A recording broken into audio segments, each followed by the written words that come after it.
दोस्तों, आप सभी को हरतालिका तीज के पावन कथा को मैं सुनाने जा रही हूँ। हरतालिका व्रत के पीछे की एक गहन सच्चाई यह है कि यह व्रत सुहागन महिलाएं अपने पति की दीर्घायु, उनके स्वास्थ्य और मंगल कामना के लिए करती हैं। वहीं कुंवारी लड़कियां इस व्रत को मनोवांछित पति की प्राप्ति हेतु करती हैं। यह व्रत की यह भी मान्यता है कि इस व्रत को सर्वप्रथम स्वयं माता पार्वती ने भगवान शिव को पति के रूप में प्राप्त करने के लिए किया था। मित्रों, हरतालिका व्रत भाद्रपद मास के शुक्ल पक्ष की तृतीया तिथि को किया जाता है। हरतालिका तीज व्रत में कथा के श्रवण का अत्यधिक महत्व बताया गया है। ऐसा माना जाता है कि कथा को पढ़ने व सुने बिना यह व्रत अधूरा ही रह जाता है और संपूर्ण कथा पूजा नहीं मानी जाती है। विधिवत भगवान शिव और माता पार्वती की पूजा करने के पश्चात ही हरतालिका तीज व्रत कथा का श्रवण करें। कथा सुनने से पूर्व हाथ में एक पुष्प लेकर भगवान शिव और माता पार्वती को नमन करें और उनका ध्यान करें। बाकी अपनी सभी बहनों के पति की लंबी आयु के लिए क्या क्या उपाय करने हैं उसके बारे में भी इस वीडियो में अंत में ज़रूर बताया जाएगा। तो चलो कथा का श्रवण करते हैं, लेकिन उससे पहले मैं माता पार्वती और भगवान भोलेनाथ से अपने सभी माताओं, बहनों व सभी बंधुओं के लिए प्रार्थना करती हूँ कि जो भी हमारी वीडियो को लाइक करें और सब्सक्राइब करें, उसकी सभी मनोकामनाएं अवश्य ही पूरी हों। तो चलिए अब हम सभी कथा का श्रवण करते हैं। स्वर्ण से सुसज्जित मंद मंद मुस्कान वाली माता पार्वती एक दिन भगवान भोलेनाथ के पास आती हैं और भगवान भोलेनाथ से कहती हैं, हे प्रभु, हमें कोई ऐसा गुप्त व्रत और पूजन बताइए जो करने से अत्यंत सरल हो, जिसमें शारीरिक परिश्रम भी कम करना पड़े, लेकिन यह व्रत को करने का फल अत्यधिक मिले। यदि कुंवारी कन्याएं उस व्रत को करें तो उन्हें मनवांछित पति की प्राप्ति हो, और यदि विवाहित स्त्रियां इस व्रत को करें तो उन्हें सुख और समृद्धि जीवन की प्राप्ति हो, तो अब उनके पति की आयु भी लंबी हो। नाथ, यदि आप मुझे कोई ऐसा प्रश्न का उत्तर देंगे तो मैं अपनी सखियों को जा कर के इसके बारे में बताऊंगी, क्योंकि उन्होंने ही मुझसे ऐसा प्रश्न किया है। ऐसा कौन सा व्रत है जिसे करने से हमें मनवांछित फल की प्राप्ति हो सकती है, जिसमें ज़्यादा परिश्रम भी ना लगे। हे नाथ, ऐसे किसी व्रत का विधान आप मुझे बताइए। अब प्रभु भगवान मुस्कुराते हुए बोले, माता पार्वती से कहते हैं कि देवी पार्वती, आपने जिस व्रत के प्रभाव से मुझे प्राप्त किया है उस व्रत के बारे में मैं तुम्हें बताता हूँ। हे देवी सुनो, मैं तुमसे इस व्रत सर्वस्व प्रेम में वशीभूत होकर ही बताने जा रहा हूँ। भारतवर्ष में जैसे नक्षत्रों में चंद्रमा, ग्रहों में सूर्य, ब्राह्मण देवताओं में स्वयं विष्णु भगवान, नदियों में गंगा और पुराणों में महाभारत श्रेष्ठ है, उसी प्रकार यह व्रत भी सभी व्रतों में उत्तम है। हे देवी, मैं तुम्हें एक प्राचीन कथा का अनुसरण कराता हूँ। जैसे तुमने इस व्रत के प्रभाव से मेरा यह संदिग्ध प्राप्त किया है, मैं तुमको बताता हूँ। हे देवी, यह व्रत को भाद्रपद मास के शुक्ल पक्ष की तृतीया तिथि को करने मात्र से समस्त स्त्रियों के पापों से मुक्त हो जाती हैं। हे देवी पार्वती, तुमने आज से कई वर्ष पहले हिमालय पर्वत पर इसी महाव्रत को किया था। यह वृत्तांत मैं तुमसे विस्तार से सुनाता हूँ। तब माता पार्वती जी ने पूछा, हे नाथ, मैंने यह व्रत किया था, परंतु आज तक किसी ने भी इस व्रत का बखान नहीं किया है। यह तो मेरे लिए बहुत ही शुभ समाचार है, परंतु यह सब मैं आपके श्रीमुख से सुनना चाहती हूँ। अब भगवान भोलेनाथ कहते हैं कि देवी, आज से कई वर्ष पहले पर्वतों में श्रेष्ठ हिमगिरी पर्वत के आसपास तरह तरह के सुंदर वृक्ष लगे हुए थे और नाना प्रकार के फलों से वे लदे हुए थे।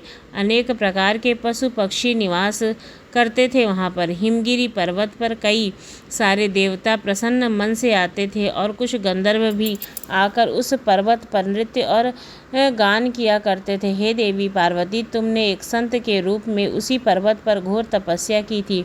हे देवी, तुमने निर्जला व्रत किया था। प्रति माह में तुम बस तप में बैठी रहती थी और बैसाख की जलती धूप हो, चाहे श्रावण के महीने में जब जल बरसता है, तब भी तुम वैसे ही अडिंग बैठी रहती थी। तुमको इस कठिन अवस्था में देखकर तुम्हारे पिता महाराज हिमालय तुम्हारा दुख इस तरह से सहन नहीं कर पाते थे। वे दिन रात तुम्हें ही याद करते रहते थे। तुम्हारे लिए ही वह बड़े दुखी थे और कभी कभी तुमसे गुस्सा भी हो जाते थे, क्योंकि आप एक राजा की पुत्री थी। इसलिए सभी अपने पिता को कहते थे कि इसके पिता एक राजा हैं और इनकी इकलौती पुत्री को सन्यासियों जैसा जीवन जीने के लिए जंगल में छोड़ा रखा है। अब भगवान भोलेनाथ आगे कहते हैं, देवी पार्वती, एक दिन मुनि श्रेष्ठ देवर्षि नारद जी उस समय तुम्हें देखने के लिए गए। नारद जी जब वहाँ पर आए और उन्होंने जब नारायण नारायण कहा, तब तुम्हारी आँख खुल गई। तुमने देवर्षि नारद जी को हिमगिरी पर्वत पर आया हुआ देख करके, हे देवी, तुमने उनको अर्घ दिया, आसन आदि देकर देवर्षि नारद जी को विधि पूर्वक पूजा की और कहा कि हे प्रभु, आप आज हमारे घर किस प्रयोजन से पधारे हैं? मेरा भाग्य जो आपके आज दर्शन हुए। तब देवर्षि नारद ने कहा कि हे देवी पार्वती, आप तो साक्षात शक्ति का स्वरूप हैं। हे देवी पार्वती, मैं आपके दर्शन पाकर धन्य हो गया हूँ। अब इतना कह करके देवर्षि नारद जी वहाँ से चले गए और उन्होंने जाकर यही बात भगवान विष्णु से कही। तब भगवान विष्णु ने अपनी दिव्य दृष्टि से देखा तो उन्हें भी देवी पार्वती बहुत ही सुंदर और तपस्विनी दिखी। तब उन्होंने देवर्षि नारद से कहा कि देवी पार्वती के पिता हिमगिरी पर्वत से राजा के पास अपने विवाह का प्रस्ताव देवर्षि नारद के माध्यम से पहुँचाया। जब श्रीहरि भगवान का संदेश लेकर के देवर्षि नारद जी हिमगिरी पर्वत के राजमहल में पहुँचे, उन्होंने कहा कि हे पर्वतराज, आपकी पुत्री पार्वती के रूप और तप पर मोहित होकर भगवान श्री हरि विष्णु आपकी पुत्री से विवाह करना चाहते हैं। संपूर्ण लोक में भगवान श्री हरि विष्णु जैसा दूसरा और कोई वर नहीं है। स्वयं ब्रह्मा और इंद्र भी भगवान विष्णु के समान नहीं है। इसलिए मैं तो यही कहूँगा कि आप अपनी कन्या का विवाह भगवान विष्णु के साथ करवा दीजिए। मैं आपके पास भगवान श्री हरि विष्णु का यही संदेश लेकर के आया हूँ। तब पर्वतराज हिमालय कहते हैं कि महर्षि नारद, यदि आप ऐसा कहते हैं और स्वयं भगवान विष्णु मेरी पुत्री से विवाह करना चाहते हैं तो यह मेरे लिए परम सौभाग्य की बात है। मैं अपनी कन्या का विवाह भगवान विष्णु के साथ अवश्य कराऊंगा। अब पर्वतराज हिमालय के मुख से इतनी बात सुनकर देवर्षि नारद जी वहाँ से आकाश में विलीन हो गए और अपने अन्नदाता पिता बरधारी शंख चक्र और गदाधारी भगवान विष्णु के पास जा पहुँचे।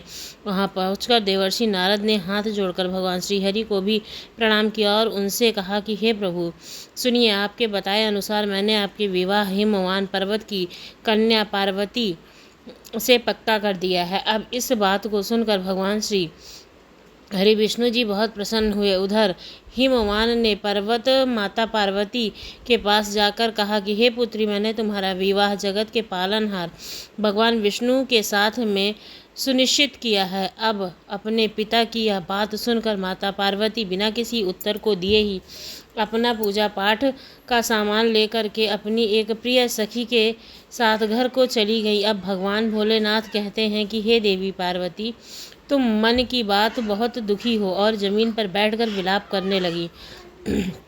तुम्हें इस प्रकार दुखी देख करके तुम्हारी सखी तुम्हारे पास आई थी और उनसे पूछा था कि पार्वती, तुम क्यों इतनी दुखी हो, इसका कारण क्या है, मुझे बताओ। तुमको तो अब अन्न प्रसन्न होना चाहिए, क्योंकि तुम्हारा विवाह तो जगत के पालनहार के साथ होने जा रहा है। परंतु आप तो उदास हैं। तुम्हारी तो कुछ ही इच्छा हो तो मुझे बताओ, मैं उसको पूरा करने की चेष्टा करूँगी, इसमें कोई संशय नहीं है। तब पार्वती माता बोली, हे सखी, मेरी जो कुछ अभिलाषा है उसे तुम प्रेम पूर्वक सुनो। मैं एकमात्र केवल भगवान शिव को ही अपना पति बनाना चाहती हूँ, इसमें कुछ भी संशय नहीं है। मेरे इस विचार को पिताजी ने ठुकरा दिया है, इसलिए मैं अपने शरीर का त्याग कर दूंगी। अब माता पार्वती जी की इस बात को सुनकर सखी ने कहा कि अरे सखी, शरीर का त्याग ना करो, चलो मैं तुम्हें किसी ऐसे घनघोर वन में ले चलती हूँ जहाँ पर तुम्हारे पिता को पता न चल सके। तुम वहाँ बैठकर भगवान भोलेनाथ की आराधना करना, भगवान अवश्य ही आपके मन की इच्छा को पूर्ण करेंगे। अब सखी की सलाह को मानकर माता पार्वती जी तुरंत ही वैसे ही वन में जाकर पहुँच गईं। उधर माता पार्वती के माता पिता दोनों ही उनको नगर नगर गांव गांव में खोजने लगे। राजा हिमवान ने अपने सभी राज्य में घोषणा करा दी कि पार्वती को जो भी ढूंढेगा उसे सोने के सिक्के इनाम में दिए जाएंगे।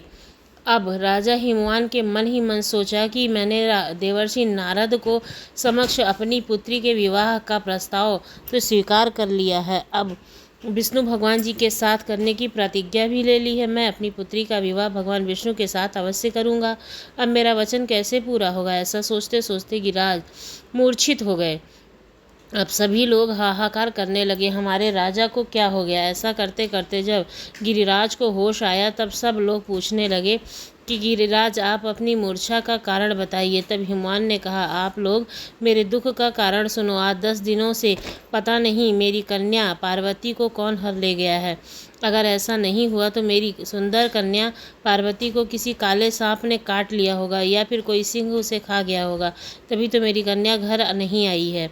मेरी बेटी कहाँ गई? किसी दुष्ट पापी दुराचारी ने मेरी पुत्री को मार डाला क्या? ऐसा कह करके गिरिराज वायु के झोंके से जैसे वृक्ष कांपते हैं उसी समान कांपने लगे। फिर गिरिराज ने अपने सभी सैनिकों को आदेश दिया कि जाओ मेरी पुत्री को ढूंढ कर लेके आओ। इधर माता पार्वती उस जंगल में हिंसक जंतुओं से बचते हुए उस भयानक वन में घूमती हुई अपनी सखियों के साथ एक ऐसी जगह पर जा पहुंची जहाँ पर एक पवित्र नदी बह रही थी। जब भगवान भोलेनाथ कहते हैं कि हे देवी पार्वती, तुमने उसी स्थान पर जहाँ से नदी बहती है वहाँ पर मेरी एक बालू की प्रतिमा बनाकर अपनी सखी के साथ निराहार रह करके मेरी आराधना करने में जुट गई, और जब भद्रपद शुक्ल पक्ष की तृतीया तिथि आई तब तुमने मेरा विधिवत पूजन किया और रात भर जाग कर गीत वाद्य आदि से मुझे प्रसन्न करने में रात बिताई। तुम्हारे इस व्रत से राज्य के प्रभाव से मेरा आसन डगमगा गया, जिससे मैं स्वयं ही उस स्थान पर जा पहुंचा जहां पर आप अपनी सखियों के साथ मेरी आराधना कर रही थी। वहां पहुंचकर मेरी तुमसे कहा कि हे देवी पार्वती, मैं तुमसे अधिक प्रसन्न हूँ, बोलो क्या तुम चाहती हो। देवी बोली, पार्वती, जब तुमने कहा कि मैं स्वामी, यदि आप मेरी भक्ति से प्रसन्न हैं तो आप मेरे पति बने। मैं तथास्तु कह करके तुम्हें वचन दे दिया और तुरंत मैं पूर्ण कैलाश पर्वत पर चला गया। हे देवी पार्वती, मेरे जाने के बाद तुमने मेरी उस बालू की प्रतिमा को नदी में प्रवाहित किया और अपनी सखी के साथ व्रत का पारण किया। आप पारण कर ही रही थी कि उसी समय उस व्रत में तुम्हारे पिता रोते हुए तुम्हारे चारों दिशाओं में खोजते हुए व्याकुल हो चुके थे, इसलिए अपने पिता तुम्हारे आश्रम के समीप आ पहुँचे। थोड़ी देर बाद उन्होंने आपको देखा तो वह आपको देखते ही बड़े व्याकुल हो गए और रोने लगे। इसके बाद उन्होंने पूछा, पुत्री, तुम मुझे बताओ, तुम इससे सिंह, व्याघ्र और पशुओं से भरे इस घनघोर जल में कैसे पहुंची। तभी देवी पार्वती उन्हें उत्तर देती हैं कि हे पिताजी, मैंने तो पहले ही आपने आपको शिव के हाथों में सौंप दिया है। आपने मेरी बात टाल दी, इसलिए मैं यहाँ चली आई। तब हिमालय ने सांत्वना दी कि हे पुत्री, मैं तुम्हारी इच्छा के विरुद्ध कुछ भी नहीं करूँगा, तुम जो कहोगी वही होगा। हे देवी पार्वती, पर्वतराज हिमवान तुमको अपने घर ले आए और हे देवी पार्वती, मेरे पास तुम्हारा विवाह विधि विधान से कर दिया गया। इससे तुमने ऐसा व्रत करके मेरा अर्धासन पाया। तब से आज तक किसी के सामने मुझे यह व्रत प्रकट करने का अवसर नहीं प्राप्त हुआ है। प्रिय दर्शकों, अब भगवान शिव माता पार्वती को कहते हैं कि हे देवी पार्वती, अब से मैं तुम्हें बताता हूँ कि इस व्रत का नाम हरतालिका तीज क्यों पड़ा। हे देवी पार्वती, तुम अपने पिता को नहीं मिली थी क्योंकि तुमको तुम्हारी सखियां उस वन में ले गई थीं, वह भी किसी को बिना बताए। इसे हर के ले जाना कहते हैं, इसलिए इस व्रत का नाम हरतालिका तीज पड़ा। अब माता पार्वती जी कहती हैं कि हे प्रभु, आपने हरतालिका व्रत का नाम हरतालिका क्यों प्रभु, आपने मुझे हरतालिका तीज के बारे में बताया कि उसका नाम क्यों हरतालिका तीज में रखा गया, लेकिन अब आप मुझे उसकी विधि बता दीजिए कि उसको करने से कौन सा पुण्य प्राप्त होता है, कौन व्रत कर सकता है और कौन नहीं। ऐसा व्रत करने से पति की उम्र लंबी होती है या नहीं। तब भगवान भोलेनाथ माता पार्वती से कहते हैं, देवी, जो स्त्री जाति की भलाई के लिए मैं उस उत्तम व्रत को तुम्हें बताया हूँ, जो स्त्री सौभाग्य से अपनी रक्षा करना चाहती है, वह यत्नपूर्वक इस व्रत को करे। केले के खंभे आदि से सुशोभित एक सुंदर मंडप बना ले। इसमें रंग बिरंगे रेशमी कपड़ों से चंदोवा बनाए। चंदन और सुगंधित द्रव्यों से उस मंडप को लीपे। फिर शंख, वेदी, मृदंग आदि बजाते हुए बहुत से लोग एकत्रित होकर के तरह तरह से मंगलवार चार करते हुए उस मंडप में माता पार्वती तथा भगवान शिव की प्रतिमा स्थापित करें। उस रोज दिन भर उपवास करें। बहुत ही सुगंधित फूल, मनोहर धूप, नाना प्रकार के फल आदि को एकत्रित करके मेरी पूजा करें और रात भर जागरण करें। इसके लिए अतिरिक्त नारियल, सुपारी, नींबू, लौंग, अनार, नारंगी आदि जो और कुछ फल हो प्राप्त हो सके उसे इकट्ठा कर लें। उस रधु में भी जो फल और फूल मिल सके वे विशेष रूप से रखें। इसके बाद धूप दीप आदि से पूजा प्रार्थना करें और बोलें कि हे शिव स्वरूपिणी मैं, हे मंगले, अब अर्थों को देने वाली देवी शिव रूपिणी, आपको सदा के लिए नमस्कार है मेरी। हे देवी, संसार के भय से मेरी रक्षा करो। कामना की पूर्ति के लिए माता पार्वती जी तथा भगवान शिव जी का पूजन करें। तंत्र विधि पूर्वक कथा सुने और ब्राह्मणों को वस्त्र, स्वर्ण आदि का दान करें। इस तरह से पुरुष और स्त्री दोनों एक साथ पूजन करें। हे देवी पार्वती, जो भी स्त्री इस प्रकार पूजन करती है वह सभी पापों को दूर कर लेती है और उसे 7 जन्मों का सौभाग्य प्राप्त होता है।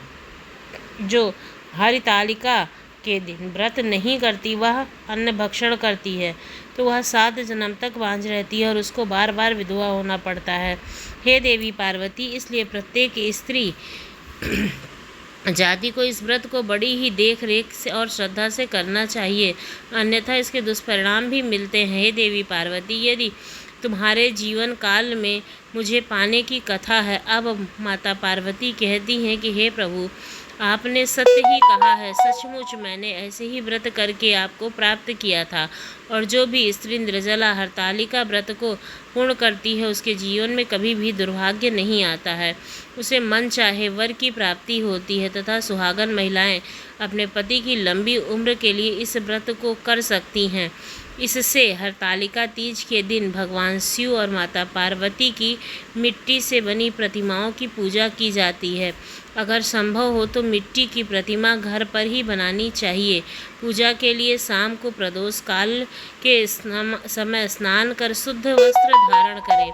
पहले गणेश जी, नवग्रह और षोष माताओं की पूजा करें। इसके बाद भगवान शिव और देवी पार्वती की प्रतिमाओं की पूजा करनी चाहिए। इसके लिए शुद्ध जल, पंचामृत, रोली, मौली, अक्षत, चंदन, सिंदूर, फल फूल और बेलपत्र आदि से पूजा करनी चाहिए। प्रतिमाओं को सुंदर वस्त्रों से सजाकर भगवान शिव को धोती व गमछा अर्पित करना चाहिए। पार्वती जी को लहंगा, ओढ़नी और सुहाग पिटारी अर्पित करके व्रत की कथा पढ़नी और सुननी चाहिए। सुहागन महिलाएं या कुंवारी कन्याएं इस व्रत को निर्जल रखती हैं। अब हम सभी मिलकर भगवान शिव और माता पार्वती का ध्यान करते हैं। उनके केसों पर मदार तथा आक के पुष्पों की माला शोभा देती है और जिस भगवान के मस्तक पर चंद्रमा और कंठ में मुंडों की माला पड़ी हो, जो माता पार्वती दिव्यास्त्रों से सुसज्जित हैं और भगवान शिव दिगंबर वेश धारण किए हुए हैं। कैलाश पर्वत से सुदूर शिखर पर माता पार्वती जी ने ही महादेव जी से पूछा कि हे महेश्वर, मुझसे वह गुप्त से गुप्त बात कहिए। भगवान शिव ने कहना प्रारंभ किया। उनकी गंभीर वाणी कैलाश के शांत वातावरण में गूंजने लगी। नर्मदा नदी के तट पर बसा एक सुंदर गांव था जिसका नाम धर्मपुर था। जैसा उसका नाम था वैसे ही वहाँ का वातावरण भी था। गांव के लोग धर्मपरायण, मेहनती और एक दूसरे के सुख दुख में साथ देने वाले थे। उसी गांव में एक स्त्री रहती थी जिसका नाम सुलोचना था। सुलोचना अपने नाम के अनुसार ही सुंदर आँखों वाली नहीं बल्कि दृष्टि वाली थी। वह हर किसी से अच्छाई से देखती थी और हृदय भक्ति और प्रेम से सरोबोर रहती थी। उसका विवाह गांव के सबसे प्रभावशाली मूर्तिकार माधव के साथ हुआ था। माधव के हाथों में जैसे स्वयं विश्वकर्मा का वास था। वह पत्थरों की निर्जीव शिलाओं में प्राण फूंक देता था। उसकी बनाई मूर्तियाँ इतनी जीवंत लगती थीं कि देखने वाले को भ्रम हो जाता था। कि अब भी बोल पड़ेंगी। माधव और सुलोचना का दाम्पत्य जीवन प्रेम और सम्मान की नींव पर खड़ा था। माधव अपनी कला में डूब रहा था और सुलोचना उसकी दुनिया को संवारती। वह माधव के हर सुख दुख का ध्यान रखती थी, उसके लिए भोजन बनाती, उसके काम करने के स्थान को साफ सुथरा रखती और जब वह काम करके थकता तो अपने प्रेम भरे शब्दों से उसकी सारी थकान दूर कर देती थी। माधव भी सुलोचना का बहुत सम्मान करता था। वह जानता था कि उसकी कला को जो भी पोषण मिलता है वह सुलोचना के निस्वार्थ प्रेम और समर्पण की ही देन है। किंतु हे देवी, जैसे ही मनुष्य का स्वभाव है समय के साथ विपरीत परिस्थितियों में बदल जाना। धर्मपुर के पास एक बड़े नगर का विकास हो रहा था। उस नगर में एक धनी सेठ की नज़र माधव की कला पर पड़ी। उसने माधव को नगर में एक बड़ी कार्यशाला खोलने का प्रस्ताव दिया और उसे अग्रिम धनराशि के रूप में इतना धन दिया जो माधव ने अपने पूरे जीवन में एक साथ नहीं देखा हो। माधव की प्रसिद्धि अब गांव में निकलकर नगर तक पहुंच गई थी। लोग उसे शिल्पकार माधव के नाम से जानने लगे थे। बड़े बड़े मंदिरों और हवेलियों में मूर्तियों के आदेश मिलने लगे थे। धन और प्रसिद्धि के आगमन के साथ माधव के स्वभाव में धीरे धीरे एक अनचाहा परिवर्तन आने लगा। जिस कला को वह ईश्वर की देन मानता था, अब उसे वह अपना व्यक्तित्व कौशल समझने लगा था। उसके भीतर अहंकार का छोटा सा बीज अंकुरित हो गया था। उसके कुछ नए मित्र भी बन गए थे जो नगर में थे, जिसकी जीवन शैली धर्म और परंपरा से बहुत दूर थी। वे हर बात को तर्क की कसौटी पर कसते थे और पूजा पाठ, व्रत, त्याग, त्योहार को अंधविश्वास कहकर उसका उपवास उड़ाते थे। माधव अब अपना अधिकांश समय नगर की धर्मशाला में ही बिताने लगा। जब वह गांव लौटता तो वह थका हुआ और चिड़चिड़ा रहता। सुलोचना जब उससे पूजा पाठ व किसी धार्मिक अनुष्ठान की बात करती तो वह उसे टाल देता। वह कहता, सुलोचना, इन सब बातों में क्या रखा है? असली देवता तो मनुष्य का कर्म है, उसका हुनर है। मैंने उसकी मेहनत से यह सब कुछ हासिल किया है, किसी देवी देवता की कृपा नहीं। सुलोचना को उसकी बातें सुनकर बहुत दुख होता। वह शांत रहती। वह जानती थी कि यह उसका माधव नहीं बल्कि उसके ऊपर हावी हो रहा अहंकार बोल रहा है। उसने अपनी भक्ति और प्रार्थना और बढ़ा दी। वह हर रोज़ भगवान शिव से प्रार्थना करती कि हे प्रभु, मेरे पति को सही मार्ग दिखाइए, उन्हें धन और प्रसिद्धि दीजिए, परंतु उनका विवेक और उनकी विनम्रता उनसे मत छीनिए।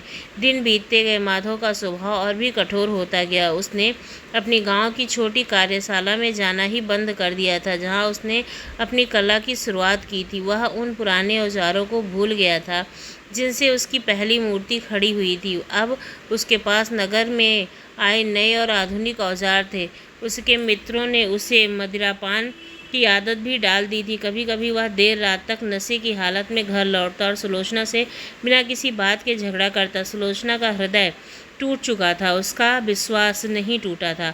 वह उसी प्रेम और धैर्य के साथ अपने कर्तव्यों का निर्वाह करती रही। उसने कभी माधव से ऊंची आवाज़ में बात नहीं की, ना ही कभी समाज के सामने अपने दुख का प्रदर्शन किया। वह चुपचाप सब कुछ सहती रही और अपनी सारी पीड़ा भगवान शिव के चरणों में अर्पित कर देती थी।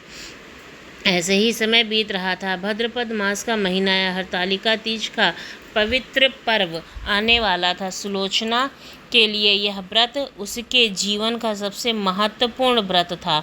शिव विवाह के बाद से उसने हर वर्ष यह व्रत बड़ी श्रद्धा और निष्ठा के साथ किया था।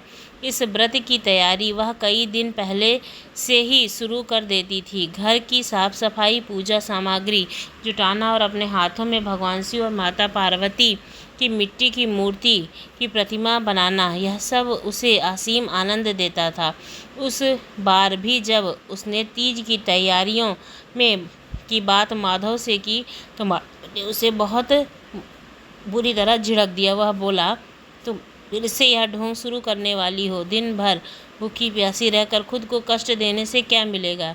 क्या तुम्हारे भूखे रहने से मेरी उम्र बढ़ जाएगी? यह सब पाखंड है सुलोचना। मैं इन बातों में विश्वास नहीं करता हूँ और मैं नहीं चाहता कि मेरे घर में यह सब हो। सुलोचना की आंखों में आंसू आ गए। तब तक माधव ने कभी भी पूजा पाठ के लिए उसे सीधे तौर पर मना नहीं किया था, भले ही वह खुद शामिल न हो। यह पहली बार था कि उसने इतने कठोर शब्दों का प्रयोग किया था। सुलोचना ने अपने आँखों के आंसू पोंछे और बड़ी विनम्रता के साथ कहा, यह व्रत मैं आपके लिए करती हूँ स्वामी, आपकी लंबी आयु और आपके स्वास्थ्य के लिए। यह मेरा विश्वास है, मेरा धर्म है। आप इसमें शामिल ना हो कोई बात नहीं, पर कृपा करके मुझे इसे करने मत रोकिए। यह मेरे सुहाग का पर्व है। माधव कुछ देर चुप रहा, फिर गुस्से में बोला, ठीक है, तुम्हें जो करना है करो, पर मुझसे किसी भी प्रकार की सहायता की उम्मीद मत रखना। और याद रखना, अगर इन भूखे रहने के चक्कर में तुम्हारी तबीयत खराब हुई तो मैं किसी वैद्य के पास नहीं जाऊंगा। इतना कहकर वह घर से बाहर चला गया। सुलोचना का दिल बैठ गया, पर उसने हिम्मत नहीं हारी।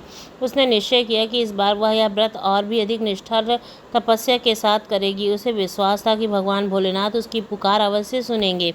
उसने बाजार जाकर पूजा का सामान खरीदा, केले के पत्ते, आम के पल्लों, तरह तरह के फूल, फल और सुहाग की सारी सामग्री। उसने घर आकर के पूरे आंगन को गाय के गोबर से लीपा और उस पर सुंदर रंगोली बनाई। फिर वह नदी के किनारे गई और वहाँ से पवित्र मिट्टी लेकर आई।